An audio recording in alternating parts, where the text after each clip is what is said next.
is amazing grace. This is unfailing love. That you would take my place. That you would bear my cross. You laid down your life. That I would be set free. Oh, Jesus, I sing for all that you've done for me. Boa noite a todos.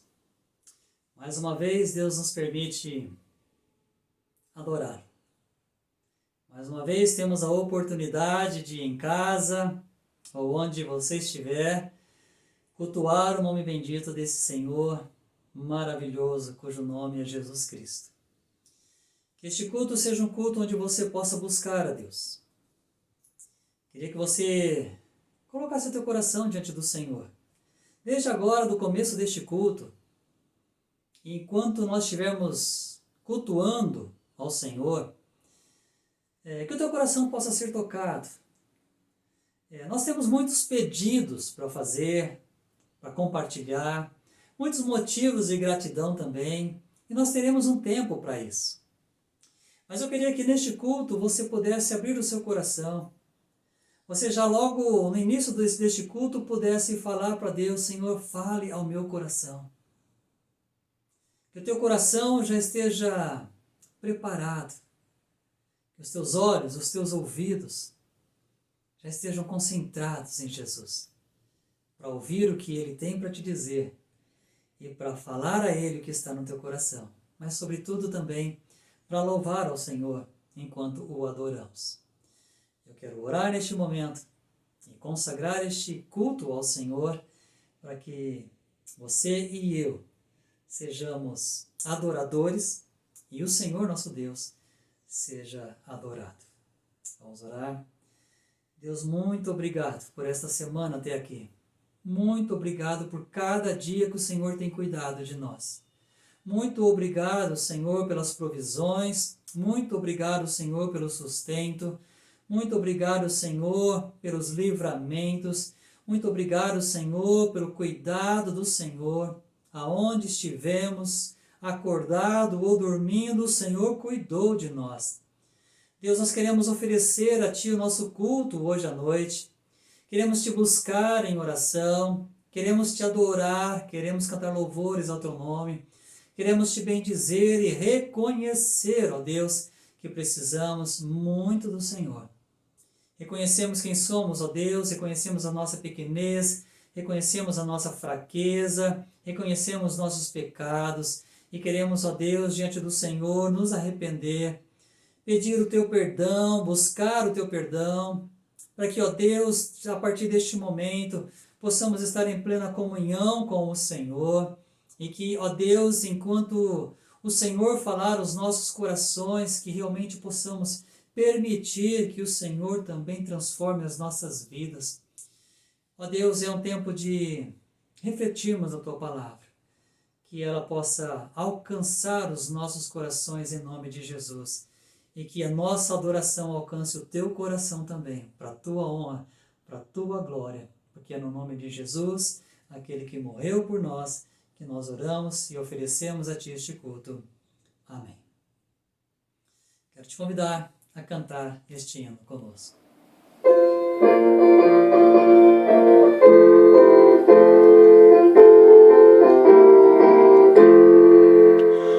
Refúgio Cristo sempre dá, refúgio sim de todo mal.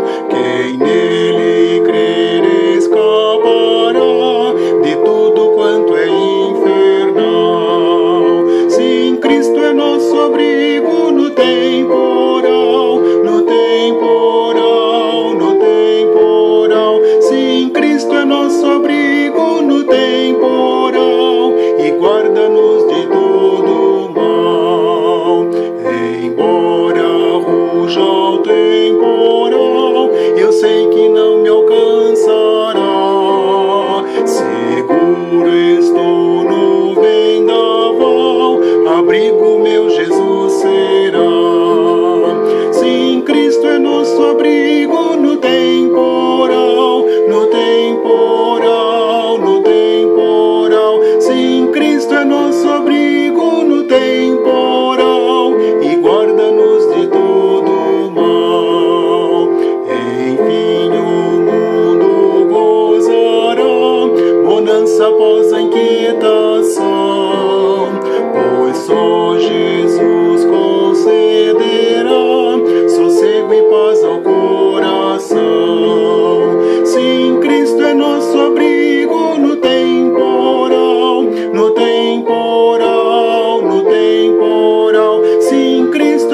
nosso abrigo no temporal e guarda-nos de todo mal.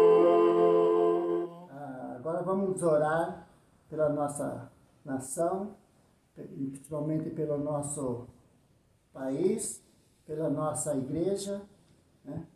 E para que Deus tenha misericórdia de nós. Oremos. Pai amado, Pai querido, Pai santo, em nome de Jesus Cristo, nós clamamos Teu nome agora, Pai.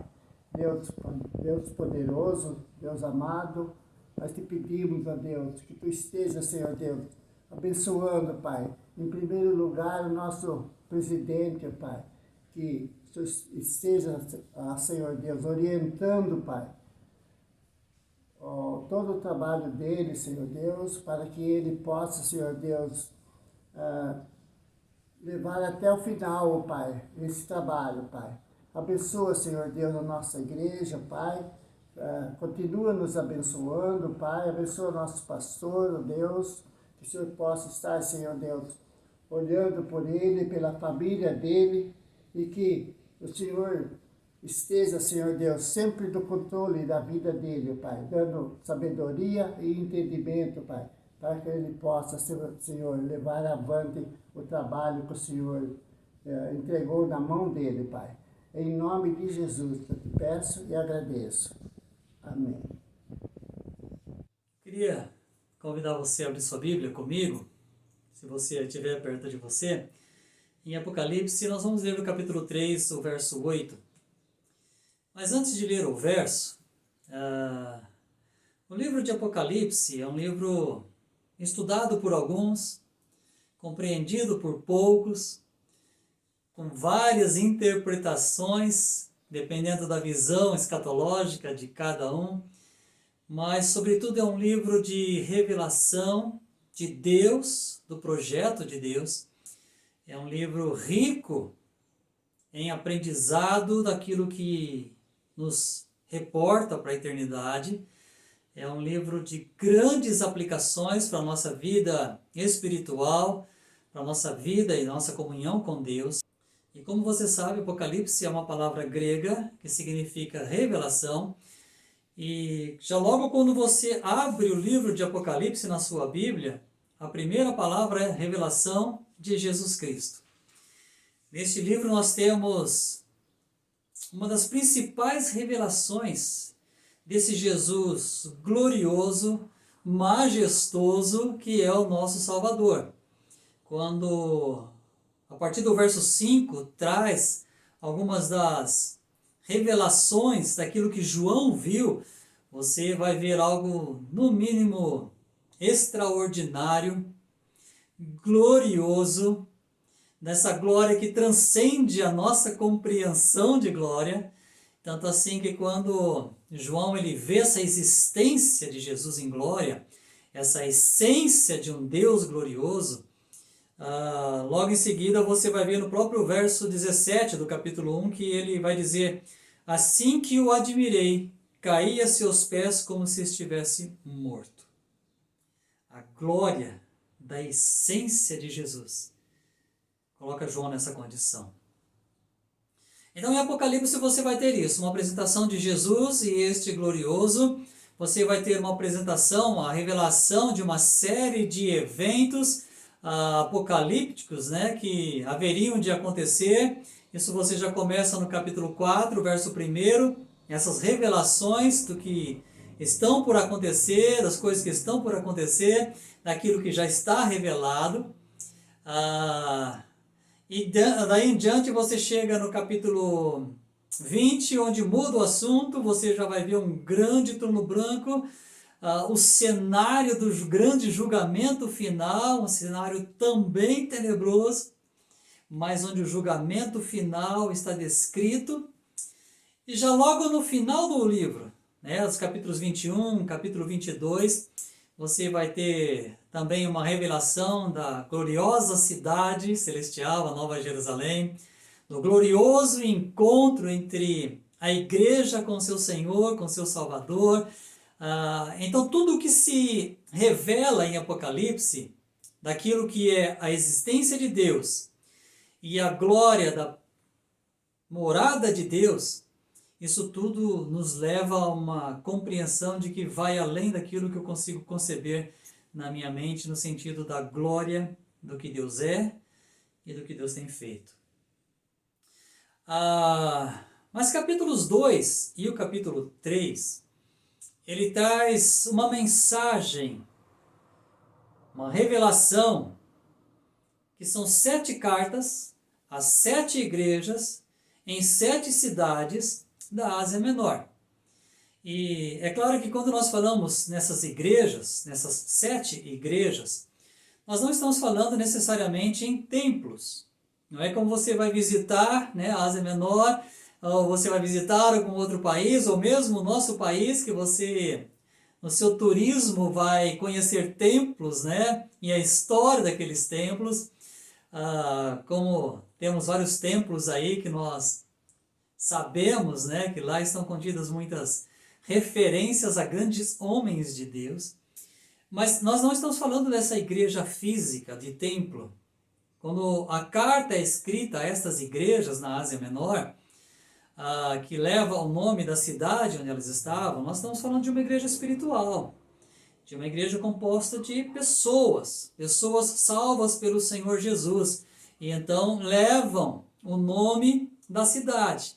Essas igrejas compostas por pessoas salvas que se reuniam naquelas cidades. Como o Apocalipse significa revelação, nos capítulos 2 e 3, o que acontece aqui? Como revelação, nós podemos também entender que é como tirar o manto, trazer à luz, descobrir. O que Deus está fazendo aqui em capítulos 2 e 3 de Apocalipse é trazer à luz, é tirar o manto, é descobrir a realidade, tornar exposta a realidade de cada uma dessas igrejas. É como quando você abre as cortinas e a luz entra e você tem uma visão exata do que está dentro da sua casa. É o que Deus faz com estas igrejas. Deus literalmente descortina para que possamos ver e entender e nos fazer refletir daquilo que está sendo revelado. Capítulo 3, que foi a referência que nós falamos, já é uma parte dessa descrição das igrejas. Se você pegar capítulo 2, o começo, e for até o final do capítulo 3, a última igreja do capítulo 3 de Apocalipse, você vai ver que há aqui um declínio espiritual da primeira à última igreja, um declínio moral, uma degradação, uma degeneração da fé, da condição espiritual dessas igrejas, que ao longo da história, você vê que vai num declínio espiritual e moral, até chegar em nós hoje. Por outro lado, você vê uma igreja, dentre essas aqui, que não existe qualquer reprimenda, qualquer repreensão às atitudes, ao procedimento, à realidade dessa igreja, que é a igreja de Filadélfia. Todas as outras tinham ali, né, seus elogios, o reconhecimento de Deus por algumas ações daquelas igrejas, mas na sua maioria você vê que há muitas reprimendas também, muitas repreensões, com exceção da igreja em Filadélfia. Aí você chega à última igreja, que é a igreja de Laodiceia, e ali você encontra uma igreja totalmente decadente, totalmente distante de Deus, onde você talvez conheça um dos versos mais decorados de Apocalipse: eis que estou à porta e bato, se alguém ouvir a minha voz e abrir a porta, entrarei, com ele cearei e ele comigo. Este verso, esta mensagem, já está na igreja de Laodiceia. Jesus está do lado de fora, já batendo na porta. Veja que a igreja já colocou Jesus, o Senhor, para o lado de fora. Talvez isso também seja um reflexo da nossa vida hoje. Entendermos onde Jesus está. Talvez hoje você só ouça o toque de Jesus, porque você, diante do seu declínio espiritual e moral, você, apesar de se nominar igreja, Jesus está do lado de fora da sua vida. Isso é uma reflexão para cada um de nós, evidentemente. Não tem como ninguém apontar ninguém, nem eu a você, nem você a mim. É uma reflexão de cada um de nós, a despeito da nossa fé e da nossa comunhão com Deus. Mas no capítulo 3, o verso 8, e o texto aqui é da igreja de Filadélfia, aquela igreja fiel, o texto diz assim: conheço as tuas obras, eis que tenho colocado diante de ti uma porta aberta que ninguém consegue fechar. Tens pouca força, mas obedeceste a minha palavra e não negaste o meu nome. A edição revista e corrigida vai dizer: e tendo pouca força. E talvez o sentido aqui não é que era uma igreja fraca. Era uma igreja que, passando pelas lutas, dependia daquele que a fortalecia. Quando a gente pega o texto de Paulo, por exemplo, quando ele vai escrever lá em 2 Coríntios, ele vai dizer que enquanto estou fraco, então sou forte. A nossa fraqueza é a oportunidade da manifestação do poder de Deus. E você vê que desta igreja vai ser dita pelo próprio Senhor Jesus: tens pouca força, mas obedeceste a minha palavra e não negaste o meu nome. Se você pega a primeira igreja, a igreja no capítulo 2, no seu comecinho, a igreja de Éfeso, você vai ver que era uma igreja aparentemente forte, firme nos seus princípios, firme nas suas doutrinas, exemplar na sua conduta. Só que no verso 4, a primeira repreensão de todas as igrejas vai ser essa, a igreja de Éfeso: tenho, porém, contra ti que deixaste o teu primeiro amor. O que talvez nos faz pensar é que hoje, o que faz Deus ver em nós uma igreja forte, um cristão forte, não é necessariamente só os princípios que declaramos e professamos crer. Não é apenas o fato de eu ter um nome de cristão. Não é simplesmente o fato de eu ter aceitado Jesus como Salvador. E sim da minha condição espiritual para com Ele. Aquela igreja em Éfeso, Deus vai dizer: eu tenho contra ti que você deixou seu primeiro amor. Já não existia amor da igreja para com Deus, existia amor da igreja para com rituais, para com procedimentos e práticas eclesiásticas. Era rotineiro, era mecânico. Já não existia amor. Dissemos isso algumas mensagens atrás. Mas quanto à igreja de Filadélfia, a revelação é justamente o oposto daquilo. Tens pouca força, mas obedeceste à minha palavra. Meu querido irmão, talvez este seja o sentido, o significado, a tradução de fidelidade. Tendo pouca força, obedeceste à minha palavra e não negaste o meu nome. Veja que hoje muita igreja é nominada, em nome de Jesus, pelo nome de Jesus, mas que não vive na prática em obediência ao Senhor Jesus. Essa, apesar de ser uma igreja fraca, tendo pouca força, no entanto, era uma igreja fiel. A igreja em Filadélfia. Apesar dessa revelação de que tinham pouca força, é revelado que era uma igreja fiel, uma igreja que obedecia à palavra de Deus, que não negava o nome de Jesus. E talvez hoje o que nós vemos é que a palavra de Deus, ela perdeu muito espaço no coração da igreja do Senhor Jesus. Tanto assim que o salmista ele vai dizer: escondi a tua palavra no meu coração para não pecar contra ti. Hoje nós vivemos dentro de uma igreja que vive o pecado e não sente o toque do Espírito Santo. É como se o pecado tornasse normal nas nossas vidas. Não fosse um acidente que traria-nos uma sensação de tristeza e de arrependimento, como a tristeza que é gerada no Espírito Santo de Deus. Hoje talvez o nosso desafio é entender como Deus nos vê e não como nós nos vemos. Como dissemos no início dessa meditação, Deus literalmente está descortinando, está tirando a coberta, está olhando de uma forma clara o que existe dentro de nós. Porque enquanto está tudo escuro, você não vê a sujeira do que está dentro. Então o que Deus faz com essas igrejas? Deus abre a cortina.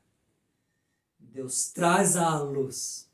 E cada igreja, Deus revela o que está dentro dela. Se Deus fizer isso com a sua vida, e na verdade um dia Ele vai fazer isso com a sua vida, assim como com a minha. O que realmente Deus está vendo aí dentro? O que as tuas palavras expressam sobre Deus? Quanto da sua vida se pode transmitir Deus? O que Deus vê no teu coração? Se as cortinas da tua vida forem abertas, e como aos olhos de Deus é tão claro e revelado, fosse revelado a todos nós, o que veríamos em você?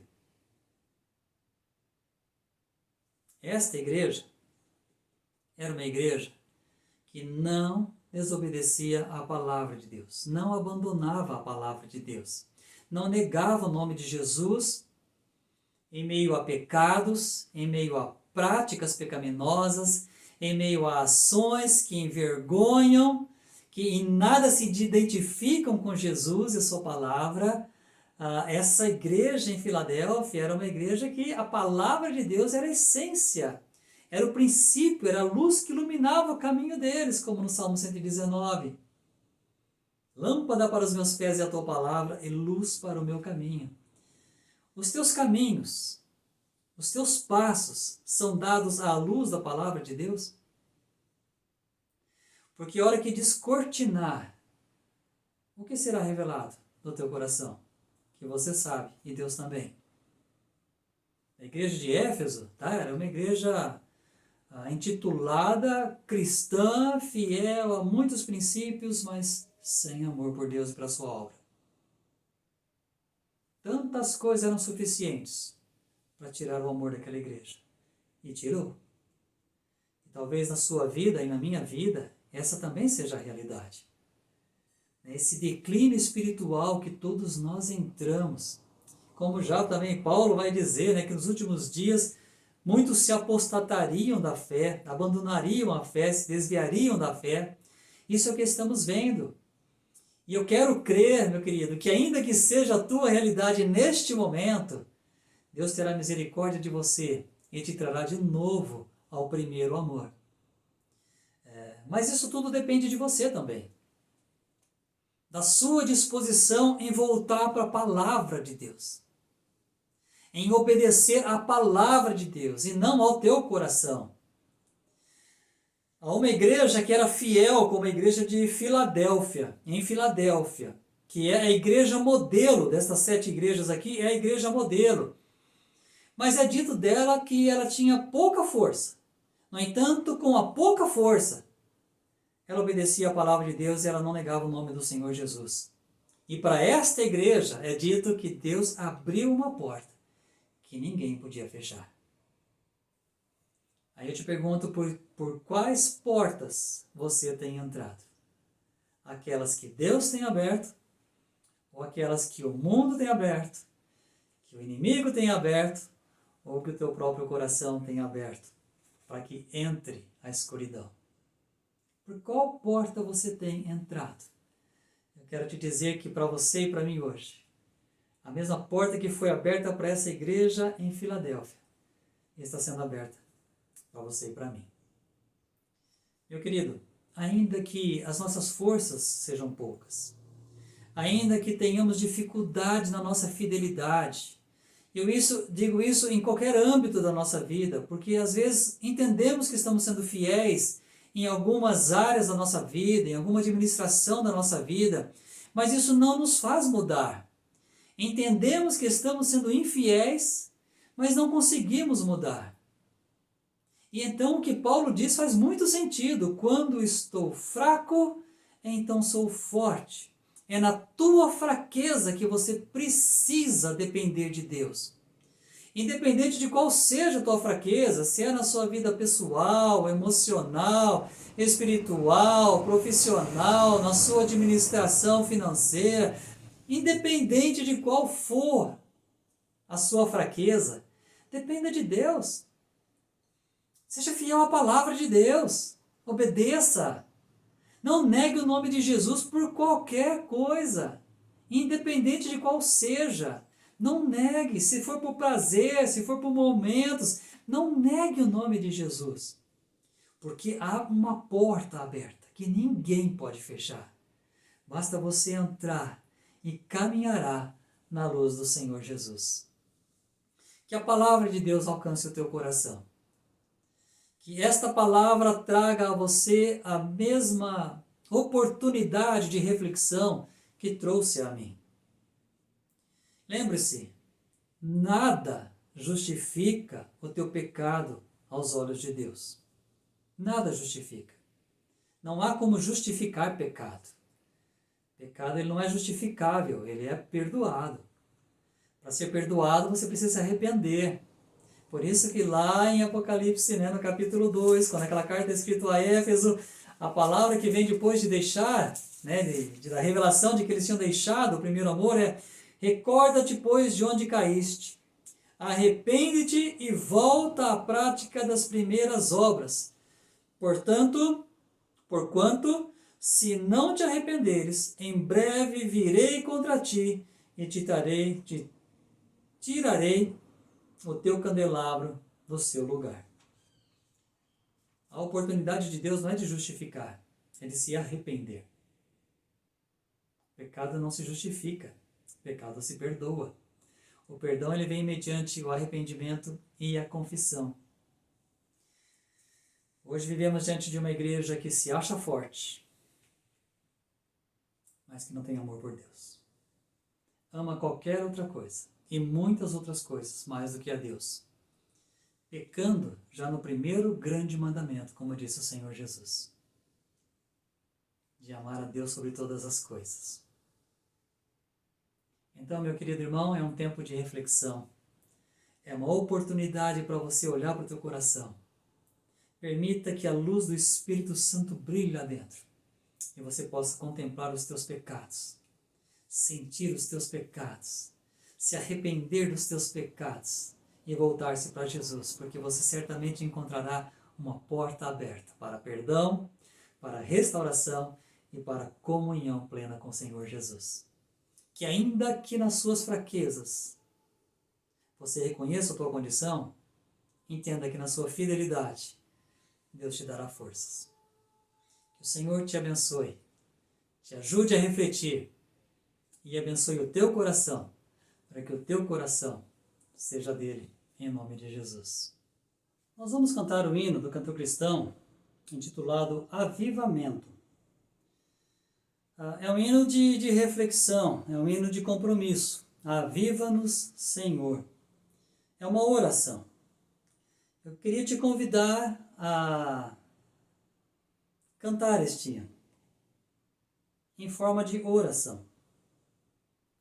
Mas se for esta a tua oração, se não for esta a tua oração, não precisa cantar. Não precisa orar cantando. Você pode só ouvir e acompanhar a letra. Mas o desafio não é esse. O desafio é cantar, orando as letras que você vai cantar. Que você possa fazer isso para o Senhor.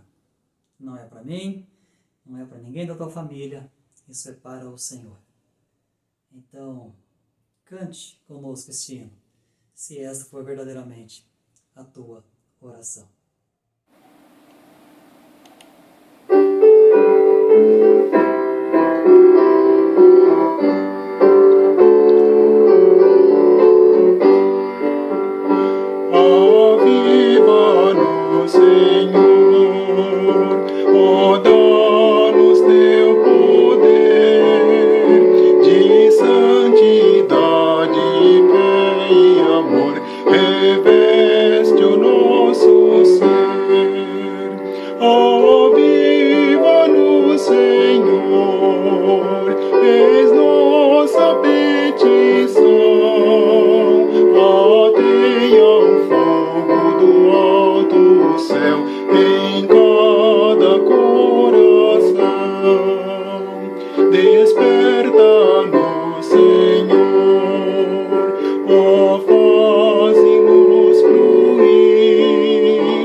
em cada coração. Renova-nos, Senhor, inspira mais amor, mais zelo, graça e abnegação, além do pecador. Aviva-nos, Senhor, eis nossa petição, ateia o fogo do alto céu em cada coração. Nós já vamos encerrar o nosso culto e eu quero agradecer a Deus por esta oportunidade tão maravilhosa de estarmos na presença dEle, de falarmos com Ele em oração, de ouvirmos a palavra do Senhor falada aos nossos corações. Que o Espírito Santo complete esta obra no teu, no meu, no nosso coração. Que sejamos uma igreja fiel à palavra do Senhor, que não nega o nome do Senhor. Porque caso contrário, como já lemos, o Senhor virá para tratar conosco. Que quando o Senhor vier, haja alegria, porque Ele está voltando. E não o desespero, porque estamos diante dEle. Que os nossos corações estejam tão transparentes quanto fiéis aos olhos do Senhor. Nós estaremos orando, estaremos encerrando o nosso culto. Lembre de orar pelos nossos queridos que estão passando por lutas, por dificuldades neste tempo. Ore pela nossa nação, ore pela nossa cidade, ore pelos nossos governantes. Lembre de estar diante do Senhor por essas necessidades todas que temos.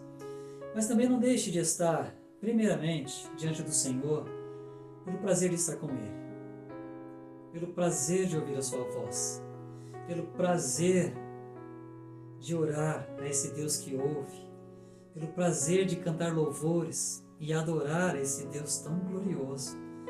Tudo o que temos nesse livro de Apocalipse que revela a Deus, seus planos e aquilo que Ele tem construído no céu para nós, é tudo muito glorioso. A sua adoração não pode ser menor do que isso. Tem que ser algo que exalte o nome do Senhor. Então, tenha prazer em estar na presença do Senhor pelo que Ele é. E também que o Senhor se compraza em ter o seu coração exposto aos seus olhos. Que o Senhor, assim, possa aplicar isso aos nossos corações. Nós vamos orar e já estaremos encerrando o nosso culto. Deus, muito obrigado pelo privilégio que tivemos de ter esse tempo juntos com o Senhor. Quando podemos, ó Deus, separar este momento para ouvir a Tua voz, para refletir sobre os nossos corações, para ver um pouquinho do que há dentro de nós, daquilo que tudo que o Senhor vê. Senhor, que o Senhor nos ajude a tomar decisões, que nos aproximem do Senhor, que nos levem a obedecer a Tua palavra, a não negar o Teu nome, mas que, ó Deus, possamos conhecer a Tua palavra, nela meditar, lê-la todos os dias, para que conhecendo, ó Deus, a Tua palavra, conheçamos também a Tua vontade, que é sempre boa, perfeita e agradável. E assim, ó Deus, como a igreja em Filadélfia, possamos ver que apesar de termos pouca força, podemos ser fiéis à Tua palavra e não negarmos o nome do Senhor com as nossas atitudes, com os nossos pecados, com os nossos sentimentos ruins. Que tudo isso seja purificado, mudado, transformado pelo poder do nome do Senhor Jesus e pelo Seu sangue que nos purifica de todo pecado. Senhor, toque no coração do Teu povo, toque no nosso coração, para que sejamos, ó Deus, uma igreja que glorifique o Teu nome, que haja prazer no Senhor em ter-nos, ó Deus, como a igreja do Senhor Jesus Cristo. Que assim o Teu nome seja glorificado, ó Deus. Abençoe nossos missionários que precisam tanto do Senhor. Que a Tua graça os alcance, ó Deus. Que o Senhor os abençoe, cada um deles, onde estiver neste momento.